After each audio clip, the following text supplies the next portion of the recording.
I'm back again with another album from my youth. This is again 1983. I'm starting with 1983 with these things because that was the year I really started paying attention to groups and their names and the bands and the artists and really following through as opposed to just listening to the radio, dance to it, and forget about it. Now I started really paying attention to it.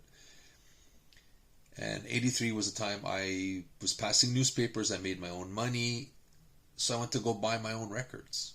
And, you went downtown, talked to the record store guys, and they would tell you, pick this up. It was a very great time. There was like a family thing. You went down to certain stores and everybody would know, you bought this last week, you'll probably like this. Fantastic time. A lot of bands emerged, a lot of surprises, and this is one of them I think that took everybody by surprise. This band has always been on radio. We're big, but this is the album that made them mega stars. And this band was ZZ Top. The album was Eliminator. It came out, I think, in March of 1983. The band was made up of Billy Gibbons, Dusty Hill, and Frank Beard. Bill Ham produced the album, and he took their southern blues rock sound and merged it with the upcoming synthesizers of that era, of that time, of 1983. I think anybody else who didn't know the band as well as their producer Bill Ham did, this could have been a disaster of epic proportions. But they made a hybrid album that I think captured their blues rock sound, but yet made them accessible for everyone. I know this is the album that got me to really pay attention to ZZ Top and kind of go backwards into their catalog. I think it was like that for a lot of people. They were always big. There always were songs on the radio. But this is the album that kind of hit radio and video stations. They had a great look with the beards, that Ford coupe that they had, the car, two guys with the beards and the drummer. Great videos, beautiful women in the videos, great car, great sound.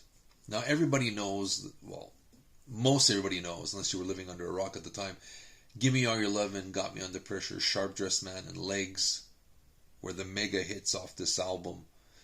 But there's a lot of other songs on here too. I Need You Tonight is a slower but perfectly placed song. They needed a slower song after track 3 of Sharp Dressed Man. I Got the Six is a hidden blues rocker, a hidden gem in my opinion. Legs, of course.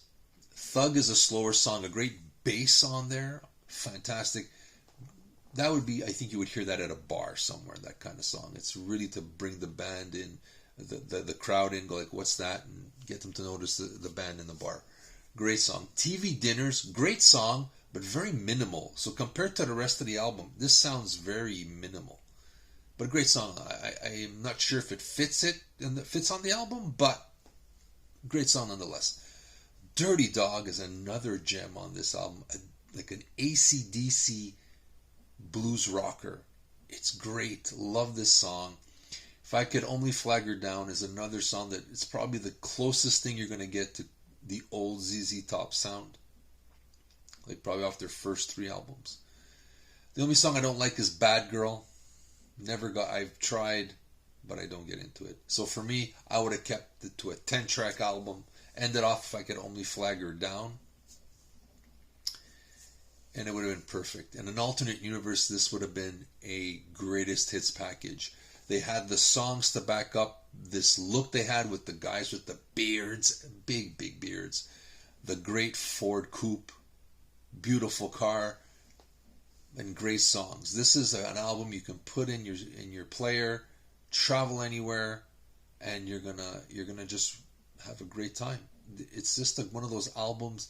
It's an album that resonates with you for the rest of your life. I know a lot of old-time ZZ Top fans didn't like it at first, but I think by now they really it's a good album. And a good album is a good album is a good album in my book. Yes, it doesn't sound traditional ZZ Top, but every once in a while you got to add stuff to the palette and see where it goes. And I think they did a good job with it.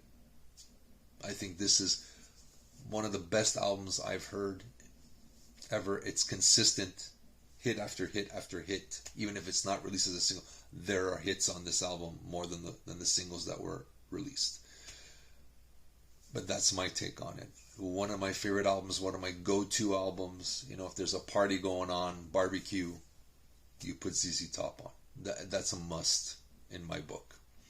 But you let me know, do you have this album? You ever heard of these guys? You like any of these songs? What about the songs that weren't released? Like, you know, Dirty Dog.